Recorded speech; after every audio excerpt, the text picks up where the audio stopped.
Bien, les comentaba entonces que hoy vamos a hablar de las condiciones de frontera, ¿no? Em, Porque la formulación débil pues varía un poco dependiendo del tipo de condición de frontera, ¿no? Entonces, vamos a ver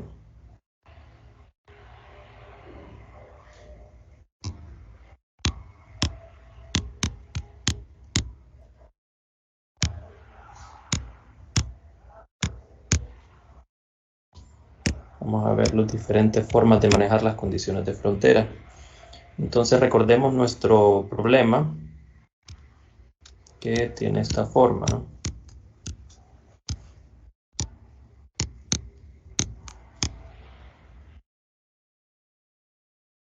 Estamos usando...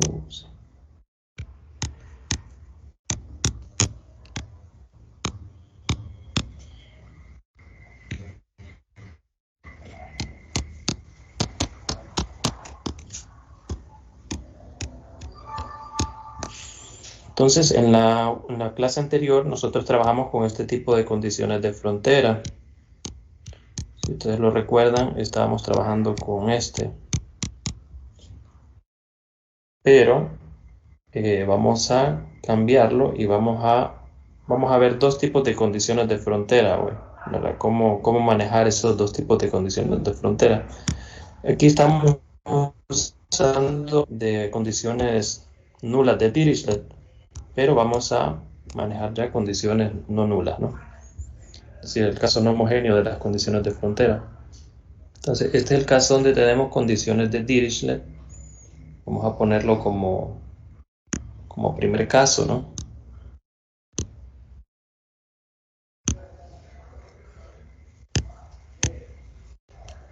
El caso uno que vamos a ver, que es con condiciones de Dirichlet.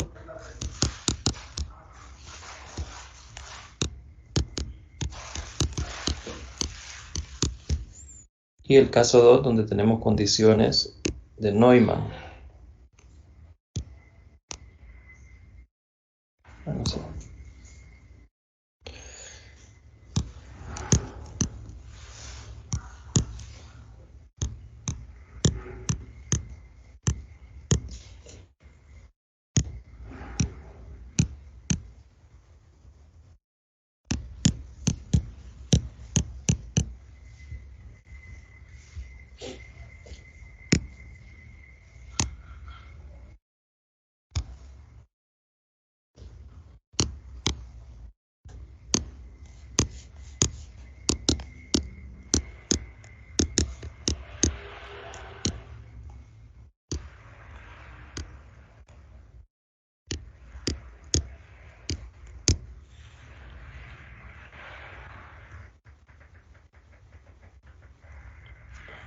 Okay.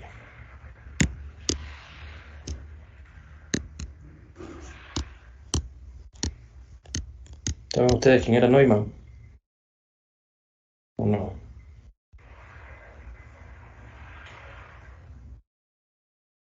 ¿Saben quién era John von Neumann? ¿O no?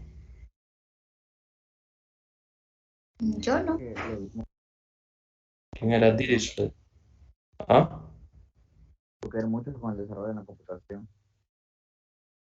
Sí, sí, gracias a él es que tenemos las computadoras actuales, ¿no? La arquitectura que tienen las computadoras fue gracias a él.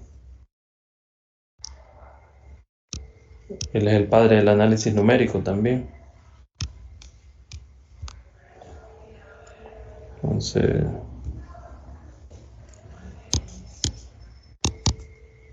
bueno, caso uno, ¿no? Es cuando tenemos las condiciones del Dirichlet, como nos mencioné. Bueno, en ese caso, vamos a hacer algo. Fíjense bien. Eh, vamos hay que hacer una pequeña, permítame un segundo.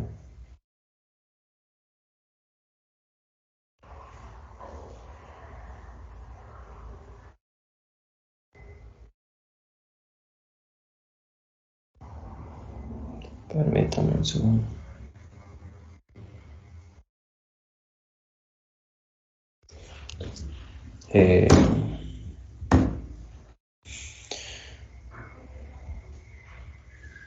Vamos a hacer aquí la siguiente consideración, ¿verdad?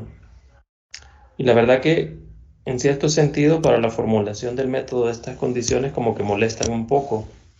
Esas constantes A y B, diferentes de cero, molestan un poco.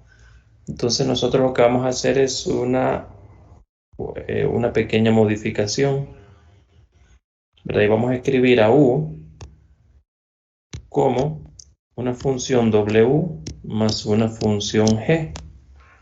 Recuerden ustedes que nosotros queremos, perdón, antes de escribir esto, recuerden ustedes que U es una función que pertenece a H1E de AB, ¿de acuerdo? Pero vamos a nosotros a descomponer la función U como una función W más una función G, donde la función W va a pertenecer a H10 de AB y la función G es una función que pertenece a H1E de AB. ¿Lo ven? Entonces, ¿qué sucede? Que la parte que contiene las condiciones de frontera es esta función G. Pero esta nosotros la podemos conocer. Esta es una función conocida. Es conocida esa función. Y ustedes miran, ¿pero quién es esa función? Bueno, nosotros podemos inventarla, ¿verdad? De manera que no funcione.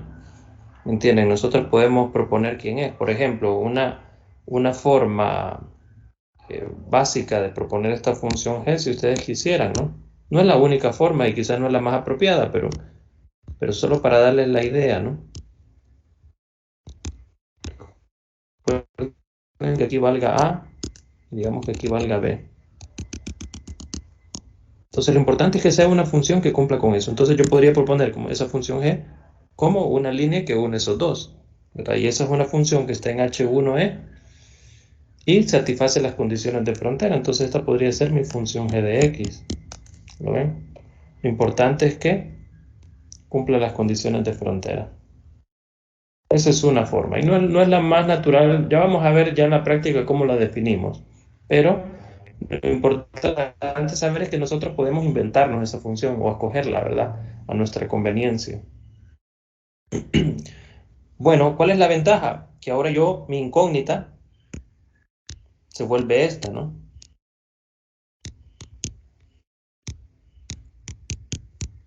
¿De acuerdo? Entonces vean ustedes que si yo logro encontrar W, y como conozco esto, entonces ya puedo conocer quién es U. ¿Lo ven? Que U es mi incógnita original, ¿verdad? U es la función que yo ando buscando. Pero el problema de U es que está en H1E y eso de alguna manera me genera un problema, ¿verdad?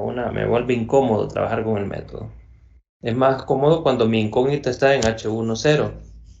Entonces yo voy a tratar de que esté ahí. Así que vamos a irnos de un solo a la formulación débil, ¿no? Recuerden ustedes, a ver, sí, ya aquí tenemos la forma. A ver, permítanme.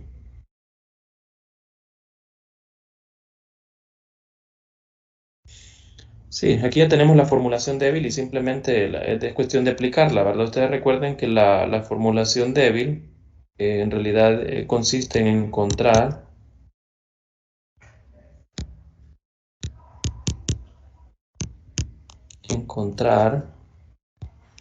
U en H. Pero a ver, permítanme. Sí,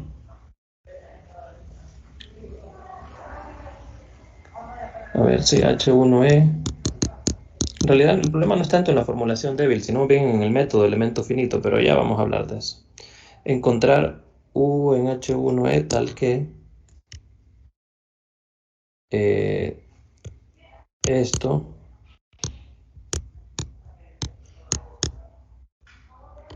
es igual a F para toda función que esté en H10 de AB. De acuerdo. Pero con este cambio de variable que hemos hecho, pues yo puedo sustituir U de esta forma, ¿no?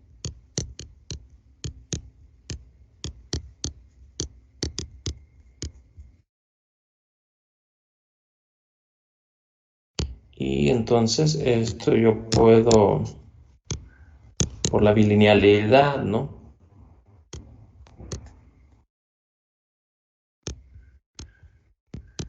Puedo escribir esto de esta forma.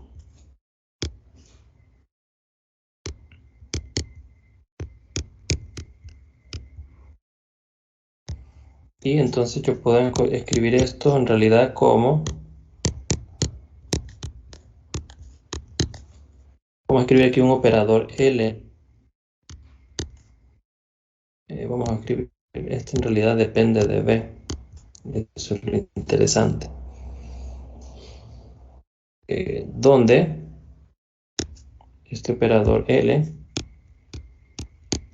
es igual a esto.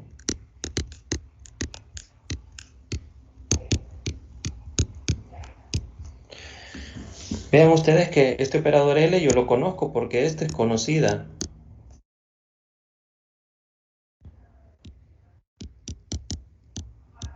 Y esta también es conocida, ¿no? Entonces F y G son funciones conocidas. Lo único que es variable en el operador L es la variable B o la función B. Entonces, por eso le pongo L de B porque depende de B. Entonces al final yo puedo escribir mi formulación débil. Para problemas de Dirichlet lo puedo escribir como encontrar W en H10 tal que esto se cumple, ¿no?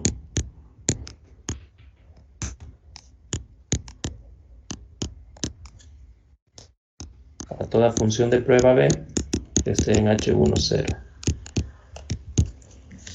Y esta es la formulación que uno trabaja cuando tiene condiciones de Dirichlet. Y esta es la que usamos en el método de elemento finito. ¿Verdad? En lo que... Entonces recuerden ustedes que en el método de elemento finito, nosotros, aquí hay que hablar, como les digo, del teorema de proyección, pero eso lo vamos a dejar para más adelante. Primero vamos a tratar de entender bien el método y luego hablamos del teorema de proyección. Es decir, hay un paso aquí que tenemos que justificar y es el paso de pasar de la formulación débil al problema de elemento finito. Y como les digo, eso se hace con el teorema de proyección. Pero eso vamos a esperar un poco para hablarlo. Ese paso lo vamos a justificar después. Porque lo hago después porque ya su demostración requiere un poquito más de cosas de espacios normados. Entonces ahí vamos a tener que entretenernos un poquito. Hay que hablar de algunas cosas de los espacios normados y particularmente de los espacios de Hilbert. Pero bueno, la cosa es que el problema de elementos finitos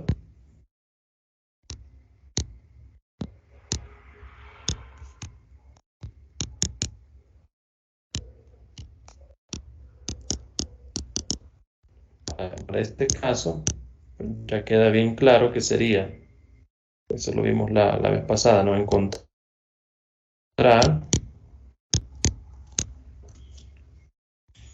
WH en BH tal que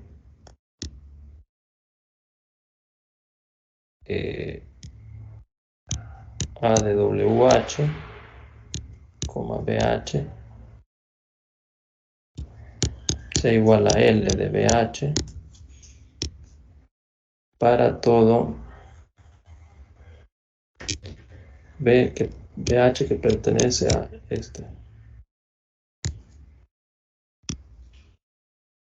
Aquí creo que no le llamábamos BH, le llamábamos B, creo.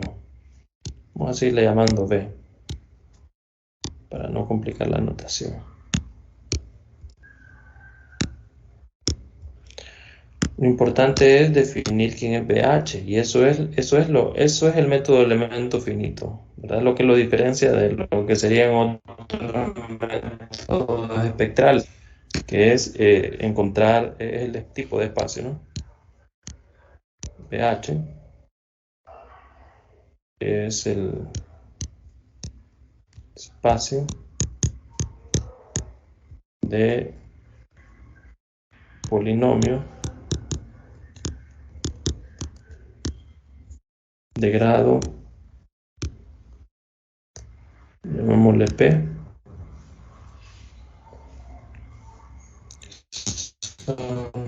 continuo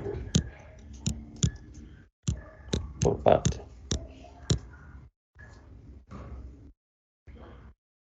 Es más, perdón, aquí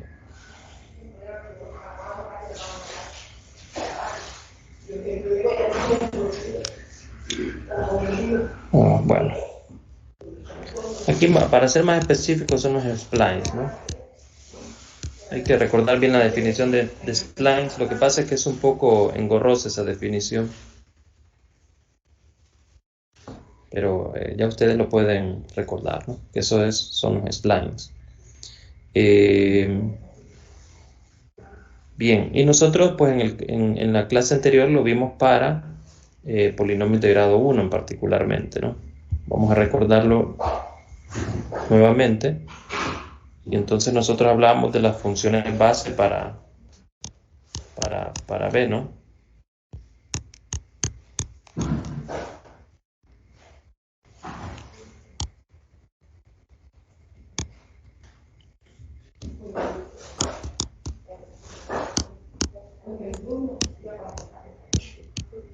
La BH de dimensión finita.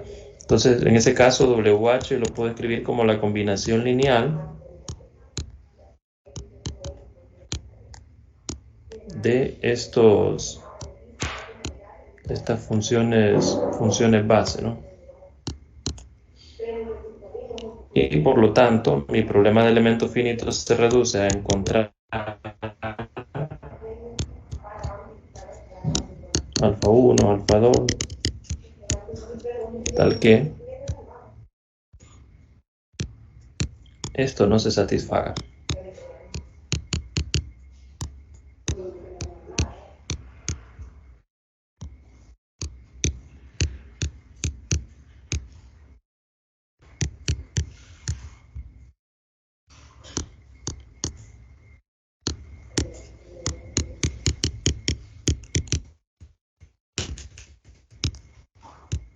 Eso lo discutimos en la clase anterior, que en otras palabras es esto, ¿no?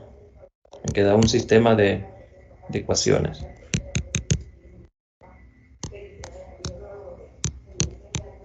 Por la bilinealidad, ¿no?, del operador A, yo puedo escribir esto de esta forma.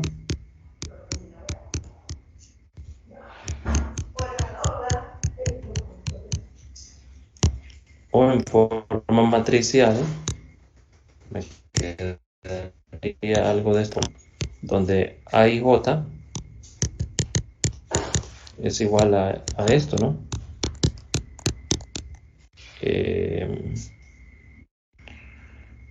Luego tenemos el BI, que sería igual a esto.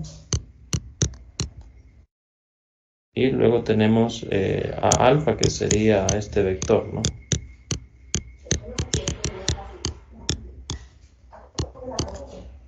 Bueno, esto para...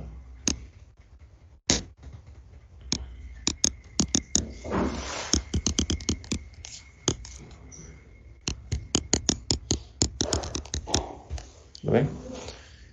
Y bueno, había que hablar sobre ciertos detallitos aquí de calcular esto, ¿no? Recuerdan que nosotros lo comentamos en la reunión anterior. Que eso lo vamos a ver cuando veamos cómo cambia esta base de acuerdo al grado de polinomio, ¿no? Hay que hablar ahí algunos detalles. Pero ¿qué es lo que me interesa ahora hablar? ¿Verdad? Esto solo era un recordatorio o una aclaración de lo que habíamos discutido la clase anterior, pero Me interesa hablar ahora del caso de las condiciones de Neumann. Por cierto, aquí lo interesante o lo diferente con lo de la clase anterior es esta parte del operador L, ¿no? Que aquí estamos incluyendo las condiciones no nulas de Dirichlet, que en la clase anterior habíamos trabajado con. Lo que va a cambiar es este término de acá, ¿lo ven? Eso es lo nuevo que estamos haciendo hoy, ¿verdad? Solo era para aclarar eso de las condiciones, el manejo de las condiciones de Dirichlet, ¿verdad? Pero entonces ahora sí ya vamos a pasar a hablar de las condiciones de las condiciones de Neumann.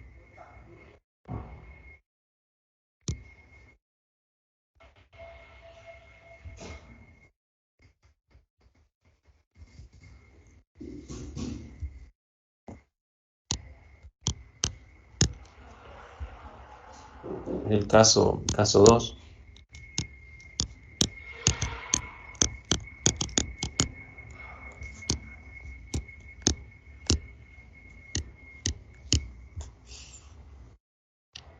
Entonces, pues aquí hay que comenzar a hablar de las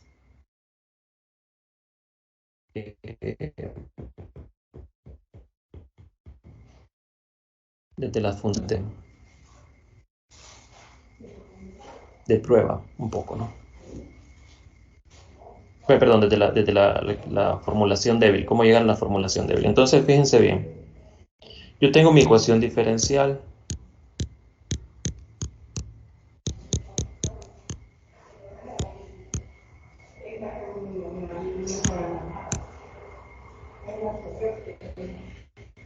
Perdón.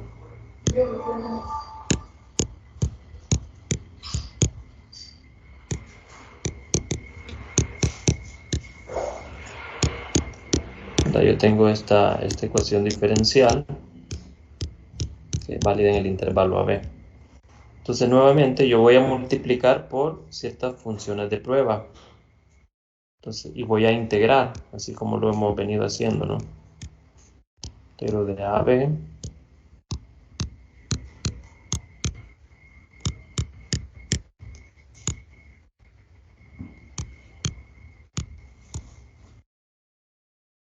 y aquí me queda por la función B. Voy a separarlo acá.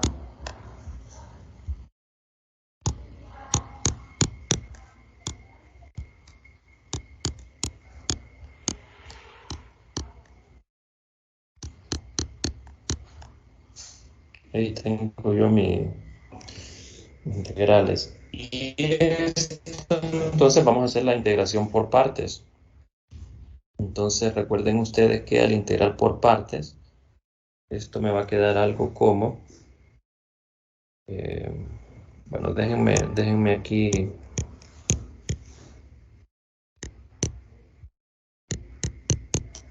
como que,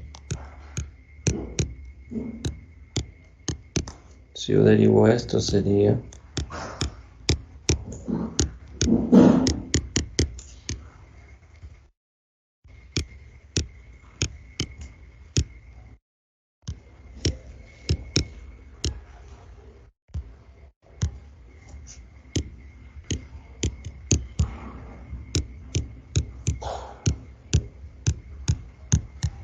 tengo esto, ¿no? Entonces, este es el término que yo tengo, solo que lo tengo al otro lado.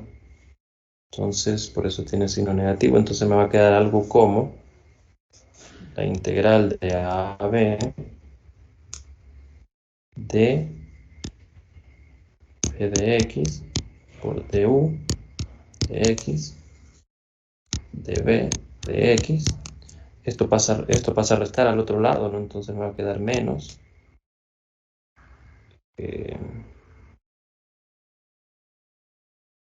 Pero estoy integrando, ¿verdad? Entonces eso se va a cancelar, sí, me va a quedar menos p de x por du de x.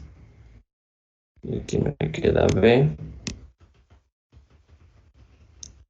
orden AB, más el otro término que es la de reacción,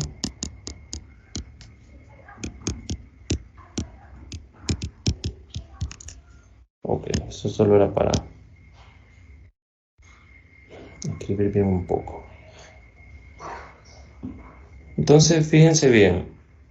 Aquí el problema es que yo no conozco la función u en los extremos. Entonces necesito conocer la función ahí.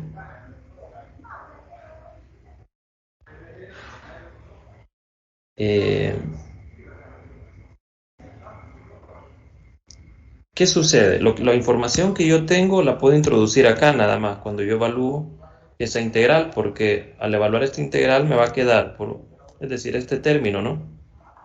Al desarrollar este término me va a quedar algo como P evaluado en A. Miren que voy a hacer una modificación, discúlpenme, para simplificar un poco la notación. Aquí en las condiciones de Dirichlet, y esto es muy común encontrarlo en la práctica también, las condiciones de Dirichlet uno usualmente las escribe así.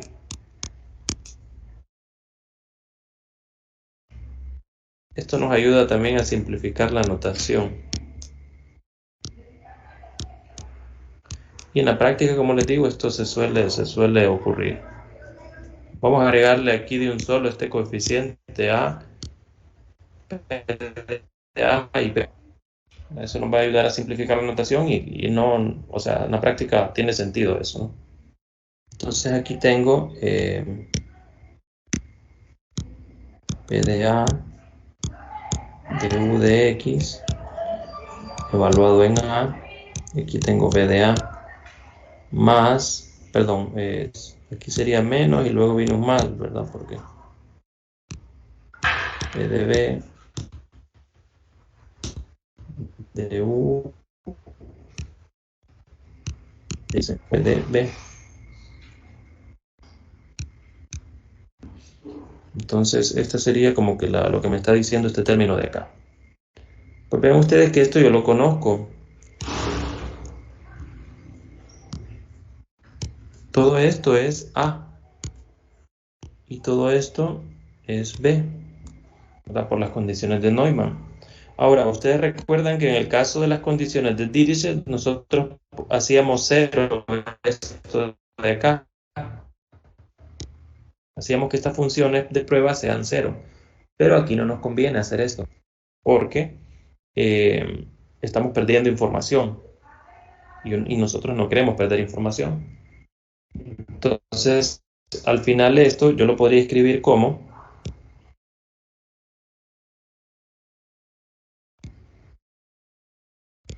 yo podría escribirlo como la integral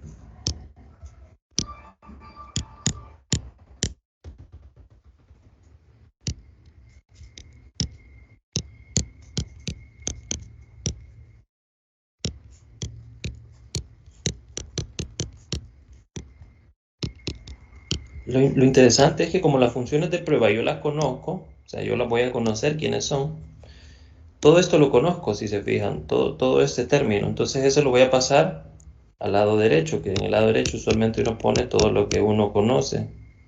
Entonces me queda más P de A, perdón, me va a quedar A por B de A menos P por B de B. Entonces así nos queda en el lado derecho. Entonces en el caso de las condiciones de Neumann, mi formulación débil va a quedar así.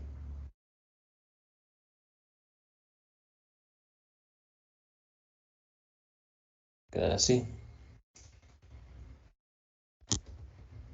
Encontrar U, pero ahora solo le vamos a poner que sea en H1 de AB. No me interesa aquí que sea 0 o que sea E. Ninguno de esos dos me interesa, sino que esté en H1, 0. En las condiciones de Neumann siempre va a ser así. Encontrar U que esté ahí, tal que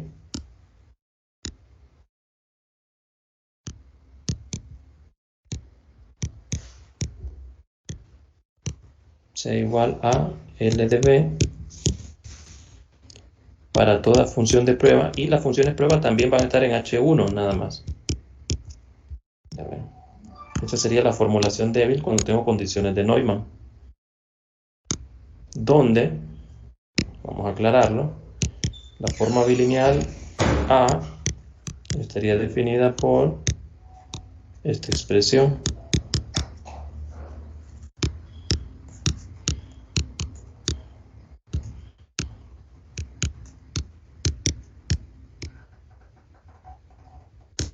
Que no cambia, ¿no? Es la misma que teníamos anteriormente. No cambia. Quiero ver algo acá. Sí, está todo bien. Y el funcional lineal que está en el lado derecho, L de B, pues va a ser igual a la integral de A a B de F de X con B, luego más A por B de A menos B por B de B. Todo esto es conocido, si se fijan, todo esto lo conozco. Todo esto yo lo puedo conocer. Lo único que es variable aquí es la función b. Pero todo eso es conocido, ¿no? Entonces, ¿qué es lo importante aquí? Estos espacios. Vean cómo cambian los espacios donde yo ando buscando la solución en el caso de las condiciones de Neumann.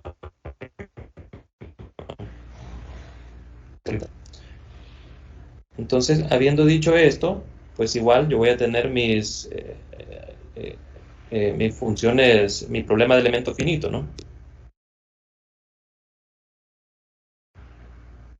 Entonces, no cambia nada.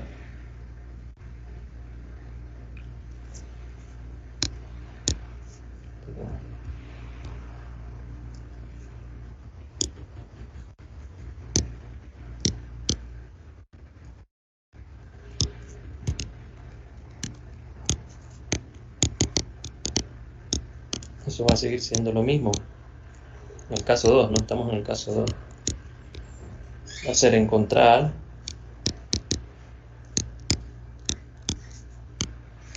UH elemento de BH tal que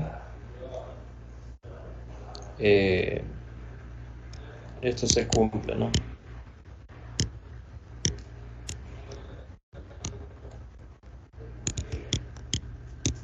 Toda función B que pertenezca a BH. Este sería el problema de elemento finito. Y nuevamente, bueno, vamos a tener una función, unas funciones base que me van a definir el espacio BH. Y bueno, ya sabemos que BH va a ser el espacio generado por unas funciones base, ¿no?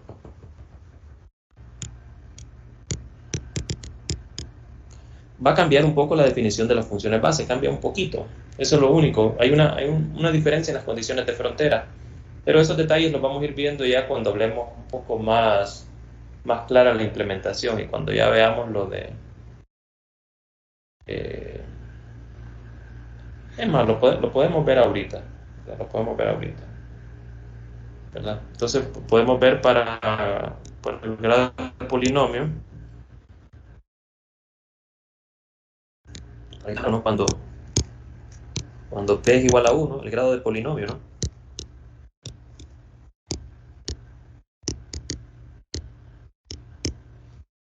Pues en ese caso voy a hacer las funciones base aquí en un dibujito para que quede más claro.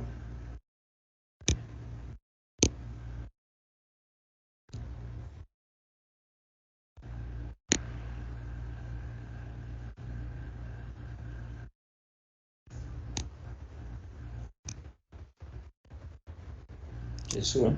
Entonces aquí tengo A, y aquí tengo B.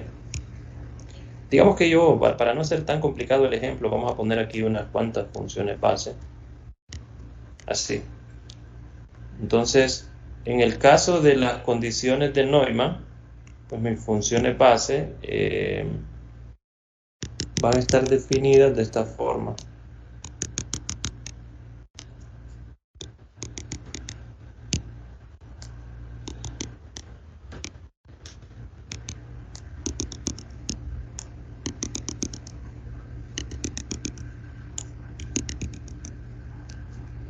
Por ejemplo,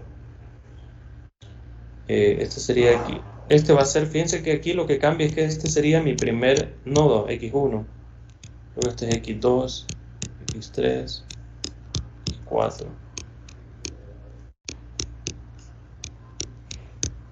Y este sería mi último, x9.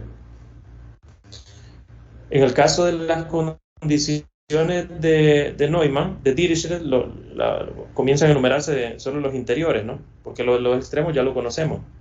Pero en el caso de Neumann sí es necesario contar esos nodos exteriores, ¿no? Bueno, de la frontera, perdón.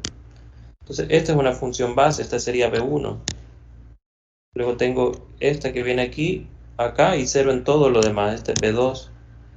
Luego tengo esta con esta, este es B3.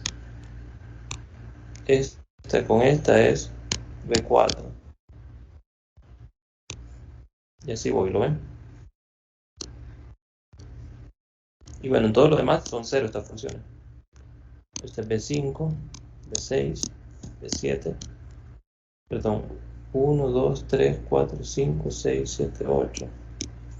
1, 2, 3, 4, 5, 6, 7. Ah, aquí es 8.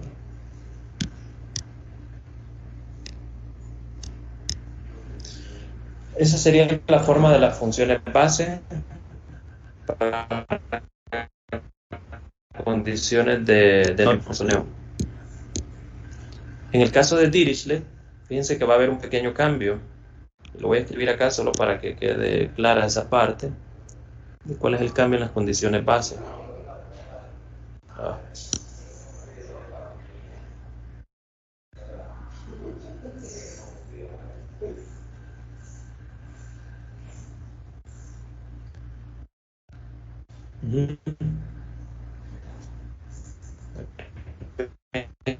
También segunda.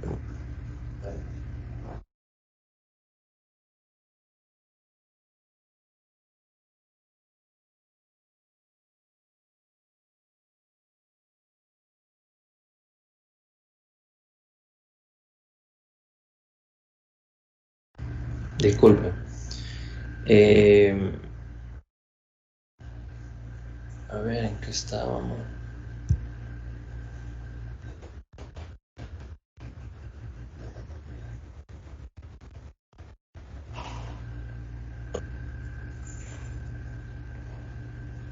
Fíjense que en el caso de Dirichlet, solo para hacer la aclaración, ¿verdad? Porque me gustó este dibujito. En el caso de Dirichlet, lo que cambia es que esto ya no se cuenta. Vamos a borrar aquí varias cosas.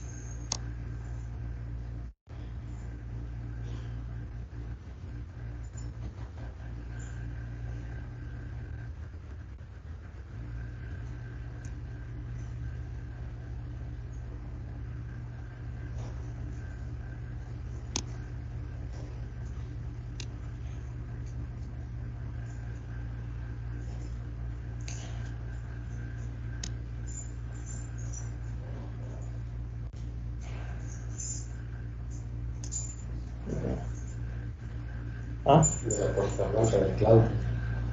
Ah, pero ahí están también. Es esta.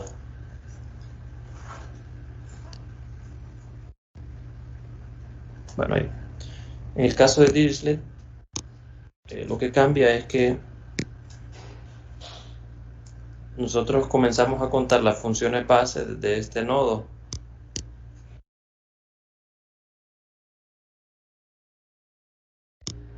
B1, B2, perdón. Este sería mi nodo X1, X2, X3. Esta es la malla, ¿no? Y entonces este sería B1, B2, B3, B5 y B6. Entonces vean que tengo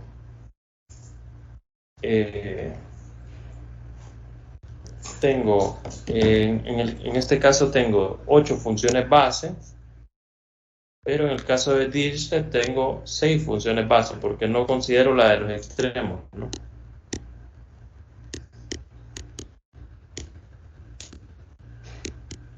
Eso para ver algunas diferencias de cómo cambian las funciones base. Es lo único que en el caso del problema de elemento finito con condiciones de Neumann, tengo funciones base en la frontera.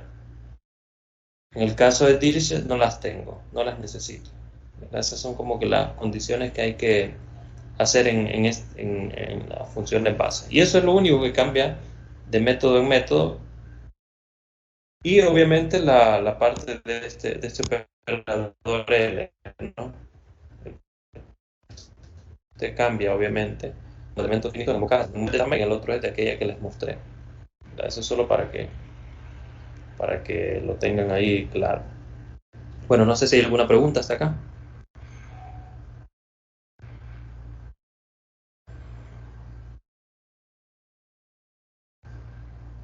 Lo interesante es que con estas funciones base, como les digo, el propósito de estas funciones base, porque yo puedo tener otras funciones base, ¿verdad? Y quizá puedo usar otro espacio, en lugar de usar los splines como espacio, yo podría usar otros espacios. Por ejemplo, las funciones trigonométricas y así. Pero lo que sucede es que ahí ya no tengo el método de elemento finito como tal. La idea del método de elementos finitos son estas funciones sombrero que se le llama, ¿no? Porque parecen como sombreritos. Entonces estas funciones sombrero, que son así, ¿verdad? 0 en todo lo demás y 1 ahí. Entonces vean que es como un sombrerito. Eso es lo característico del método de elementos finitos. Y la idea de eso es que es tridiagonal, ¿no? Cuando yo tengo el sistema, bueno, ¿no? en una dimensión queda tridiagonal, pero ya en general pues va a quedar con otra estructura. Pero la idea es que la mayoría de las entradas sean 0. Entonces para P1 me va a quedar una matriz tridiagonal. Y todo esto va a ser 0. Eso es una ventaja porque requiere menor almacenamiento, ¿no? de la matriz, porque esos ceros pues ya no los almacena. Eso lo podemos hablar más adelante, los esquemas de almacenamiento, ¿verdad? De matrices esparcidas como esta. Bueno, eso era más o menos la idea de lo que les quería hablar hoy, ¿verdad? Podemos hablar luego de las funciones base para polinomios de grado 2 y 3 y así, ¿verdad? Pero eso lo podemos ver en la próxima clase.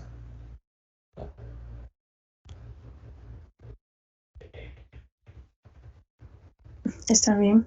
Bueno, no sé si hay alguna pregunta hasta acá. Yo tengo una pregunta. Sí.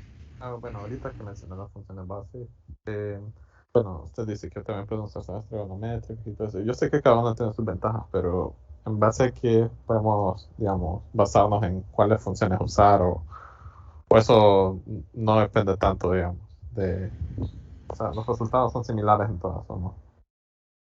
Es decir, el método de elementos finitos es con este tipo de funciones base. Son polinomios y son...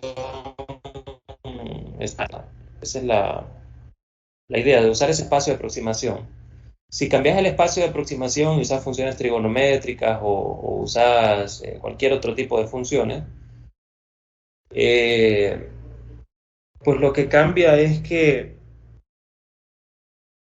usualmente cambia el método, ya es otro método, ¿verdad? Y esos métodos tienen ventajas o desventajas, pero una ventaja clara es que es la matriz, ¿verdad? Si vos usas funciones trigonométricas, pues ya la matriz va a ser una matriz densa. Aquí ya van a ver cosas diferentes de 0. Entonces esta es una matriz densa, mientras que esta no es densa, ¿no? Esta es una matriz rala que le llama, pues esparcida, y esta es una matriz densa. Entonces aquí esto está lleno de números, aquí no, aquí casi todas son 0.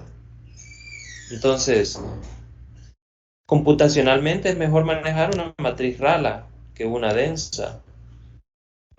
Es decir, si tenemos un sistema de 1.000.000, pues, es mejor que sea rala a que sea densa, porque esto te va a consumir más memoria. Además, el hecho de resolver ese sistema va a ser más costoso. Entonces, esas son algunas de las desventajas, ¿verdad? Luego hay otros espacios que ya, por ejemplo aquí el espacio de los splines, pues se requiere continuidad, ¿verdad? Son splines que requieren ser continuos, pero Podrías también trabajar con, con espacios que son discontinuos. Ya tiene otras desventajas, ¿verdad? Otras características. Entonces depende bastante de la aplicación, depende bastante del espacio donde está la solución U, ¿verdad? O qué características tiene la solución U. Esas son otras cosas que hay que considerar. Entonces esto como que con la práctica vas a ir entendiendo por qué es mejor un método o por qué es mejor un tipo de funciones base con respecto a otras. Así que es como ya con los años de experiencia que te va a ir quedando claro. Está bien. Bueno, Gracias. no sé si hay otra pregunta.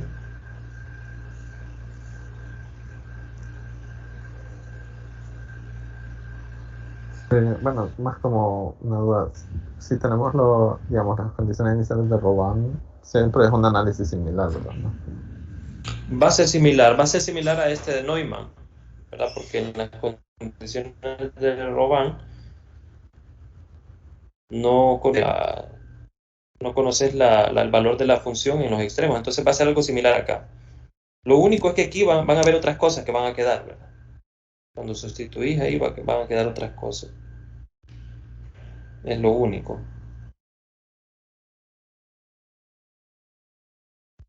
Pero es similar, ¿verdad? Es similar.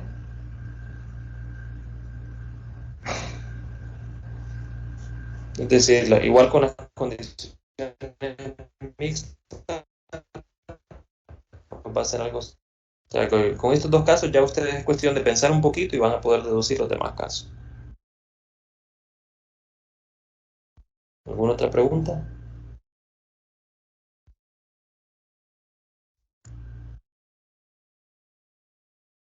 Bueno, si no, entonces dejémoslo aquí por hoy. Y ahí vamos platicando, hermano.